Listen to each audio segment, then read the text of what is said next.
35 minutos. Saludamos a la doctora Carolina Ávila, experta en comunicación, catedrática de la Universidad de la SUAY. Carolina, muy buenos días. El tema de la comunicación ha sido un talón de Aquiles del gobierno. Muchos analistas han señalado que incluso aquellos aspectos que el gobierno maneja mejor no son comunicados adecuadamente. Eduardo Bonilla, Leonardo Lazo, Andrés Seminario, expertos en comunicación, han sido en secuencia los encargados de la política de comunicación del gobierno. Andrés Seminario tuvo su última y mayor prueba en la consulta popular que perdió el gobierno. La pregunta sería si es que puede la comunicación política mejorar la imagen del gobierno en un punto crítico en el cual, de acuerdo a últimas encuestas, nos referimos a la de CLIC, aproximadamente un 62% de la ciudadanía prefiere un cambio de gobierno ante un 38 o 39 que considera que es mejor que continúe el presidente Guillermo Lasso. Su micrófono, por favor. Ahí está. Buenos días, un saludo muy cariñoso a usted, querido Gustavo, y por supuesto a Rosana, así como a la audiencia. Hay una premisa que funciona muy bien para responder su pregunta. Lo que Natura no da, Salamanca no presta. Y creo que los tres nombres que usted ha mencionado son muy buenos nombres, colegas importantes en sus trayectorias, tanto en la publicidad como en la comunicación política en general. Y creo que han hecho un trabajo a medida de sus posibilidades importante, pero por supuesto esto no se hace solo, esto se hace con equipos y con equipos que por lo general tienen que encargarse de lo primero, de lo urgente, y yo me atrevo a decir también, incluso en términos jerárquicos, de lo más importante, que es la política. Entonces, cuando la política no está resuelta, por más que la comunicación tenga estrategias publicitarias creativas, novedosas, no alcanzan para fomentar un entorno adecuado que le permita trabajar, que le permita articular un proyecto político. Y creo que eso es justamente lo que está pasando en este momento. No voy a excusar también, porque hay que decir las cosas con objetividad y con la distancia que el balcón académico, al menos en lo personal, me presta. Y no voy a excusar los errores que se ven de fondo y de forma. Por ejemplo, les acaban de poner una cadena de 18 minutos donde no hay duda, existen correctivos urgentes, existen detalles que tienen errores de timing, errores de oportunidad, y eso salta a la vista. Sin embargo, creo que más allá de esos detalles de forma y de fondo, existe un entorno, un contexto de agotamiento, de desgaste, que no es menor. A propósito, por ejemplo, de la respuesta de la pregunta, diremos, de Click Research, creo que ahí hay un problema de la encuesta, ¿no? Porque no es la única, hay otras encuestas más, pero esa encuesta en particular tiene un problema porque es una encuesta que hace una pregunta que pareciera dicotómica, es decir, quiere que se quede y quiere que se vaya, pero pone alternativas diversas. Entonces no se puede responder con un 30-60, sino tiene más opciones. Entonces no es tanto así como que el 36% de los ecuatorianos quiere que se quede. No, lo que pasa es que existe una desaprobación generalizada al actual gobierno y existen distintos caminos para esa salida frente a la desaprobación. Uno de esos caminos es, por ejemplo, el de la muerte cruzada, pero no necesariamente quiere decir a esta opción que la gente desea que se quede Guillermo Lasso. Entonces, ahí hay un tema de un error, yo creo, de la pregunta que está haciendo Click Research, y existen otras encuestas de muy buen nivel que hacen mejor este tipo de abordajes. En todo caso, me parece que en este minuto inclusive existe un tema de 6 de cada 10, si no es un poco más, quiteños y guayaquileños, porque cuando se dice ecuatorianos y solo se mide Quito y Guayaquil también es un error, precisaremos en eso, quiteños y guayaquileños que de alguna manera están en la línea del juicio político que hace 2 días la Corte Constitucional ha dado paso. Caro, muy buenos días, gracias por acompañarnos en esta mañana.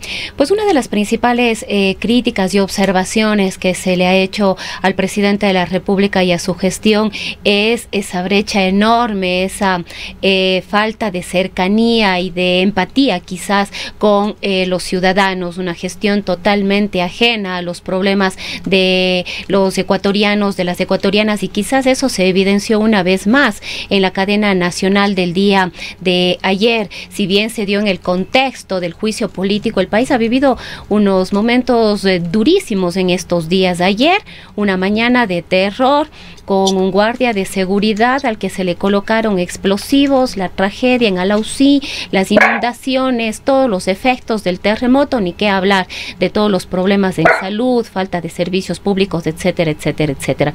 Pero en todo este contexto, el presidente de la República el día de ayer concentró este espacio de cadena nacional para hablar de él, exclusivamente de él, de su familia, de su reputación, de su nombre. Es decir, como que nuevamente él expuso esta ausencia de cercanía a los problemas de los ciudadanos. Por ejemplo, justamente eso. Él debió haber iniciado mucho mejor efecto, hubiese tenido en la gente, en la población, antes de poner 50 personas atrás, personas que estaban claramente desconectadas con el discurso. La misma esposa estaba desconectada con el discurso, ¿no? En el mismo despacho se hubiese hecho, pero en vez de estar hablando sobre sus problemas personales, le hubiese hecho mencionar cuatro nombres tal vez, ¿no? Le hubiese hecho mencionar el nombre de la gerente del hospital que murió acribillada, del gerente del hospital en Esmeraldas, que muere ya a consecuencia del atentado, ¿no es cierto? Yo lo hubiese mencionado también el nombre del guardia de seguridad que todavía estaba, mientras grababa la cadena, debatiéndose entre la vida y la muerte, ¿no es cierto? Y tal vez le hubiese mencionado el nombre del estudiante David Lema, que es el estudiante que pierde en Alausí a toda su familia. 4 nombres. Y hubiese dicho claramente, esto es lo que a mí me preocupa hoy en día. No me preocupa mi futuro, no me preocupa mi destino. Esto es lo que a mí me preocupa. Y por estos 4 nombres yo voy a trabajar los 30, los 40, los 50 o los 2 años que ustedes ecuatorianos decidan. No 4 asambleístas. Lo que ustedes decidan, ecuatorianos, porque es a ustedes a quienes les di este juramento de servirles. Y listo. Pero es que es cuestión de tener un poco de conciencia y si tú quieres también sentido común, nada más, pero me parece que ahí hay una falta de... perdón que tenga que repetir, pero es que es el menos común de los sentidos. El sentido común es un poquito de criterio. Se llama empatía, ¿no? Y es tan difícil ponerla en práctica. Y eso lamentablemente no lo vimos el día de ayer o esta mañana. Concentrarse en estas 3 verdades. Me parece que está bien decir que es inocente, porque decir, a ver, que la Corte Constitucional admita el peculado dentro de la tipificación que hace, da la impresión, ojo, que la Corte no está diciendo que es culpable de peculado. Lo único que está diciendo que ese es el único argumento, que en el documento presentado por los asambleístas tiene, en términos procedimentales, un poco más de sustento, pero todo tendrá que exponerse en un juicio que es político. Es una responsabilidad política la que se está viendo a debatir. Entonces, al final del día, me imagino que está muy golpeada, por supuesto, la imagen personal presidencial, y le dieron foco más a por eso le hiperpersonalizaron la defensa. Justamente teniendo, que a él le golpea, pero no teniendo en la mira lo que está sucediendo, Caroline, dentro de 30 días, poco más o menos, se llegará al punto crucial de este juicio político. ¿Qué tanto puede influir la imagen que tenga la ciudadanía del gobierno, imagen construida también desde el lado de la comunicación, con respecto al voto que los legisladores den cuando llegue ese momento crítico? el tema de la votación de la votación de los asambleístas depende mucho de la presión popular y depende mucho de la fortaleza gubernamental. Yo creo que ahí Leonidas Issa va a tener un rol importante. Las encuestas van a tener que usarse y mucho, sobre todo para este sector de los asambleístas que todavía están indecisos. Hay dos grupos que están bastante jugados, que en este momento cambiar de opinión como que quedarían, refiero en este sentido al Partido Social Cristiano y a UNES, que se han jugado fuertemente por esto. Hay un sector muy radical del Partido Izquierda Democrática y de Pachacutic, que de alguna manera están ya bastante metidos, diremos, en esta situación. Pero hay este otro sector que siempre esperan las votaciones hasta el final, ¿no? Y principalmente están allí votos de Pachacutic y votos independientes. Estos son los votos que van a esperar a ver quién tiene más pulso político. Y esos pulsos se miden a partir de varias aristas que de alguna manera en la opinión pública se van configurando. Si es que esperamos esas aristas que se configuren solamente en la opinión mediática, no va a ser suficiente canal, porque en la tradición mediática existe cierta agenda más clara, más convencida con el status quo, pero en cambio la calle suele tener una fuerza, y sobre todo en los medios digitales o alternativos suelen tener una tesis política distinta. Entonces ahí vamos a tener otro Caroline, tipo de imagen ante la ciudadanía. Están también los otros actores. ¿Cómo influye la imagen de la Asamblea? Claro, por ejemplo, el tema de los asambleístas en general no tiene una imagen positiva y entre los dos malos se atacan. Ha pasado, y hemos escuchado este tipo de opiniones que dicen, me están juzgando políticos que tienen imagen mucho más negativa que la mía. He escuchado ese tipo de defensas en Carondelet y a su vez a Esteban Torres de alguna forma decir, están mal esas encuestas, los asambleístas estamos unos 2 puntos mejor evaluados que usted, señor presidente. Tampoco es que sea gran consuelo. Entonces, sin embargo, en este minuto es tan fuerte el peso, el lastre y la incomodidad con el gobierno que tampoco es mayor solución el hecho de que el uno tenga menor o mayor aprobación. Le escuchaba decir a Paulina Recalde mencionar que hay una gran dificultad en las observaciones que ella hace en sus encuestas, que no ha salido en otros momentos, y es que Guillermo Lasso en este momento está siendo visto como un problema, es decir, cuando el presidente, que tiene que ser la solución, está siendo visto como un problema, hay mayor dificultad. En el peor de los casos, que la Asamblea tenga mala reputación, que no es ninguna novedad, Gustavo, la peor cosa que le puede pasar es que la población apruebe la muerte cruzada, es decir, el tradicional concepto que nosotros tenemos que es que se vayan todos, pero en ningún momento las malas evaluaciones que ambos poderes del Estado tengan, de alguna manera puedan cambiar la tónica sobre el salvarle o no al presidente. Más bien podría ser pues, el camino del juicio político o la validación de la muerte cruzada. Pero nuevamente, me parece que la calle puede ser un actor interesante según cómo vayan pintando esos votos amarillos, esos votos de los indecisos, pero votos indecisos en la Asamblea, respecto de los posibles 92 votos que este momento tocará levantar o no, porque obviamente que el Ejecutivo va a hacer un trabajo durísimo en este momento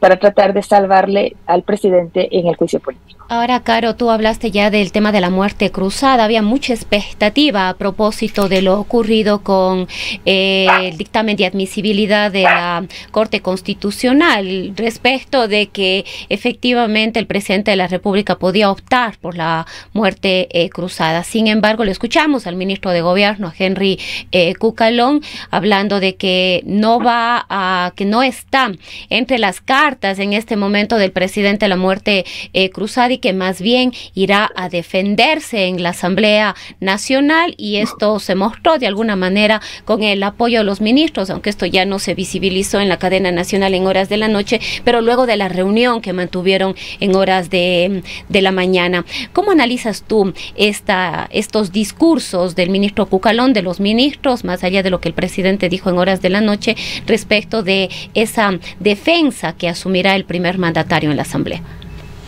Yo creo que es una primera reacción a dos cosas, ¿no? En primer lugar, el hecho que hayan descartado los 2 de los 3 artículos con los cuales se estaba acusando al presidente. Yo creo que el hecho que se mire FLOPEC como la única opción para acusación, me parece que Carondelet está viendo una alternativa y lo escuchamos. ¿Crees tú que eso le da alguna opción al presidente en la Asamblea? Yo no creo que le dé opción. Yo creo que Carondelet está viendo una opción, ¿no? Y le escuchaba a Rafael Ollarte el día de ayer, es un constitucionalista que tiene un criterio interesante, y él decía, en lugar de ser una solución, más bien es un problema para Carondelet, porque lo único que hace es enfocar más el ataque, o digamos la acusación en este caso, en lugar de dispersar, lo enfoca, y esto facilita las cosas a veces. Ahora, Carolina, más allá de estos temas relacionados directamente con el manejo comunicacional que haga el gobierno, ¿cuál es el grado de importancia de Henry Cucalón, del ministro de Gobierno, como el principal articulador del gobierno? La importancia de lo que haga o deje de hacer tras bastidores. Este va a ser su rol, este es el espacio en donde Cucalón va a tener que desempeñarse y con confianza, ¿no? Ahora, yo le he escuchado a Cucalón ayer y a mí me ha gustado escucharle. Le digo, Gustavo, bueno, yo soy muy cuidadosa de expresarme con los ministros, pero con Cucalón he perdido esos cuidados, lamentablemente, porque cada vez que le escucho me sorprende, y me sorprende favorablemente. Ayer, por ejemplo, me gustó mucho escucharle decir, mire, el tiempo que sea, nosotros vamos a seguir trabajando, y si es que toca irse, tocará irse, pero vamos a seguir trabajando. Eso fue lo que dijo ayer, esa fue su primera reacción. Y ese tipo de conversación me parece muy conservadora, muy tranquila, muy pausada, y me parece que lo que él tiene que hacer es ir y ponerse a trabajar, a conversar con la gente, a buscar esos votos, y la situación, como ponían en hashtag ellos mismos, ¿no? La pelea es peleando, y va a tener que ser en el seno del Congreso. Entonces, el trabajo es enorme, y creo que Cucalón está en esa propuesta. Me parece también que Cucalón ha advertido, por las voces internas que se han trascendido, que la muerte cruzada puede ser un riesgo mayor. Ahora, conociendo que ya ha sucedido en otras oportunidades, que al final del día el presidente es el que termina tomando decisiones, y escuchando también a Ana Belén Cordero, la muerte cruzada no está del todo descartada, querido Gustavo. Entonces yo me imagino que si después de este tiempo que se van a dar para negociar y encontrar alguna solución, no se da, yo no creo que ellos estén descartando del todo la alternativa de la muerte cruzada, más todavía si es que el contexto político termina de alguna forma justificando los otros 2 motivaciones para que el decreto ejecutivo de muerte cruzada termine firmándose. Así que no lo descartaría de todos modos. La imagen interna, volviendo al tema de la comunicación, la imagen interna es muy importante, pero ¿qué pasa con Ecuador visto desde afuera? Y vamos a poner en pantalla este tuit de Alberto Acosta, quien habla de un desplome. Sí, lo vi. Alberto Acosta Burneo, quien habla de un desplome de los bonos ecuatorianos que han caído en más de un 50%. Allí está el gráfico que muestra esa caída que continúa. ¿Qué decir en cuanto a la imagen internacional de Ecuador? ¿Qué hacer para manejarlo, para que estos efectos colaterales negativos del juicio político afecten en menor medida a los ecuatorianos?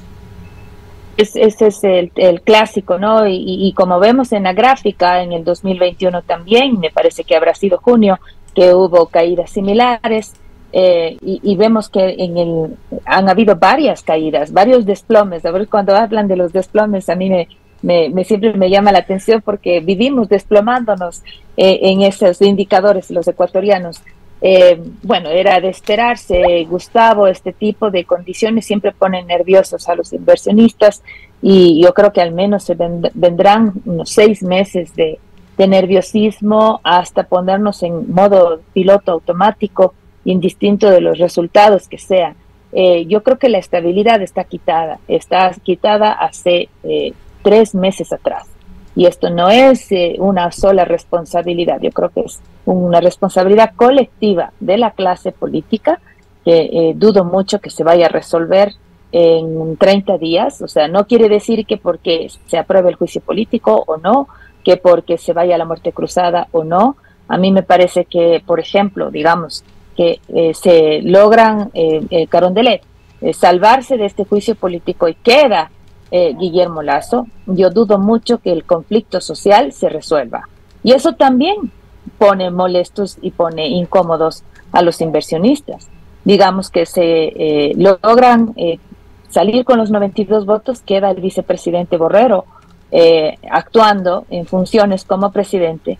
Obviamente los inversionistas van a tener que esperar a ver cuál va a ser la política, al menos en este espacio de transición, de quien en ese momento será presidente, hablando de Borrero, y luego de eso reaccionarán, ¿no? Y digamos que no, que se va a la muerte cruzada, que prefieren la muerte cruzada e irse de otra forma, ¿no es cierto?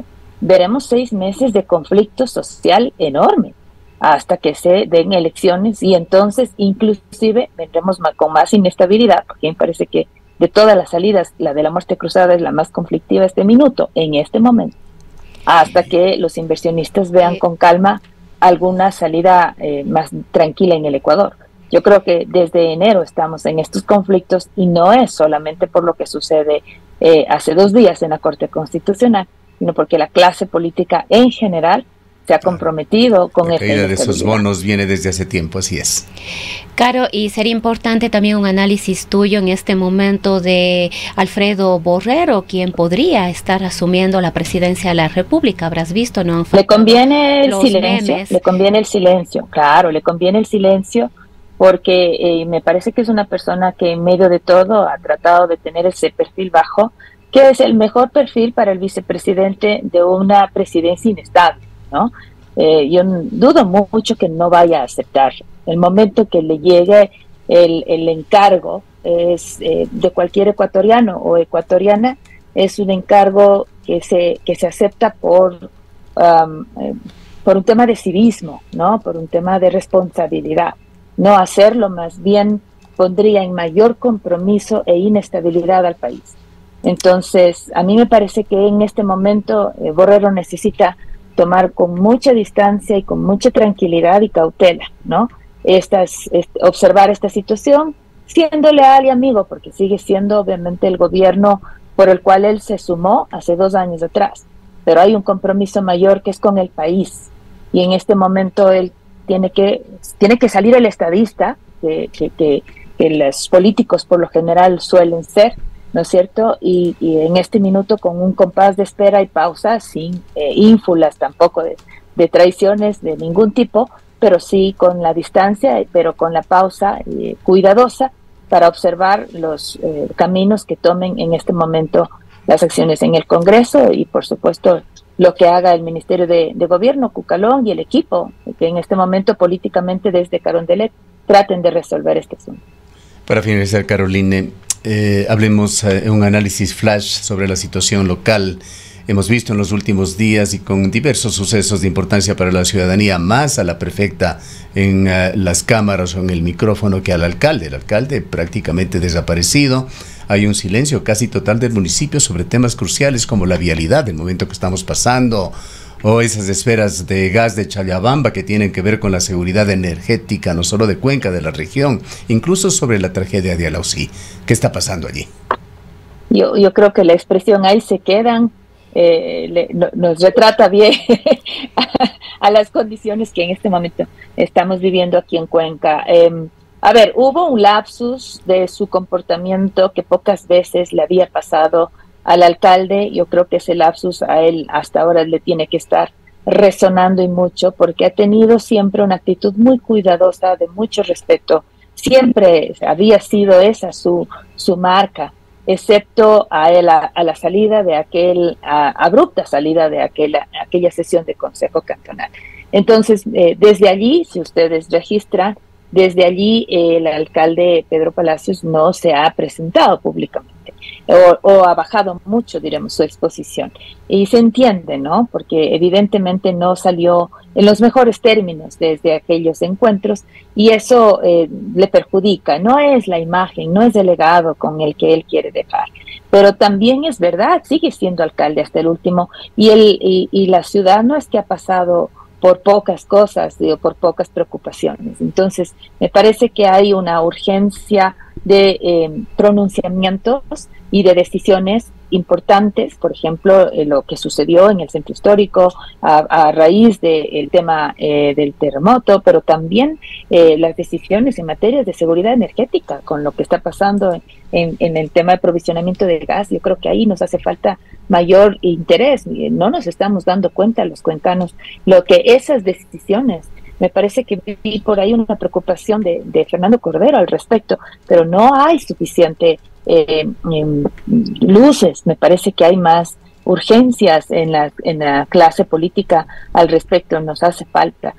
Finalmente creo que llega abril de alguna manera nos enfiesta a todos y tal vez este puede ser el espacio más allá de las festividades del 12 de abril, pero quizás pueda ser el espacio en el que la municipalidad saliente pueda configurar con mayor tranquilidad un discurso de salida, un discurso de legado, un discurso que permita cerrar estos 4 años de una municipalidad que a prueba, ¿no? Vía ensayo-error, ha intentado de alguna manera articular para la ciudadanía una propuesta distinta, o al menos ese fue el intento, ¿no es cierto?, distinta de gestión local.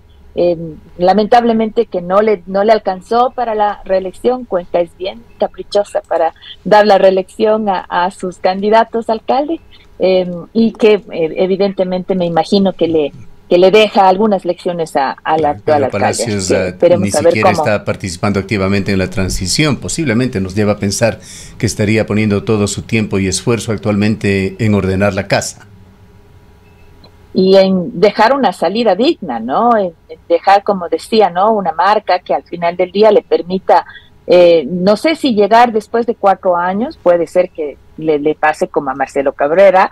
Yo pienso que más de una voz interna le estará animando, porque tampoco es que tuvo una mala votación, ¿no? Recuerde que fue un empate a 4 prácticamente ese resultado en Cuenca.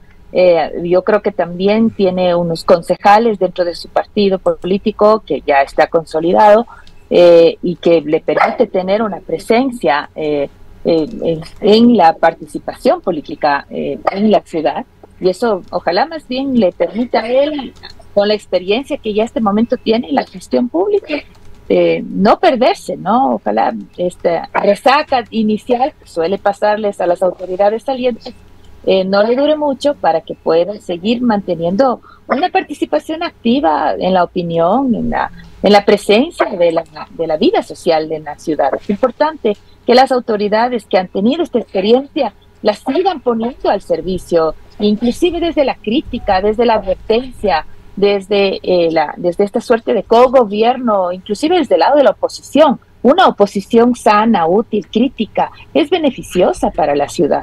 Yo espero un rol así de Pedro Palacios, ¿no? Propositivo, crítico, útil, al servicio de esta ciudadanía. Gracias, Carolina, por habernos acompañado. A usted, querido Gustavo, Rosana, siempre es un placer poder conversar con ustedes. Un gusto. Buen día. Han escuchado a la doctora Carolina Ávila, experta en comunicación, catedrática de la UDA. Son las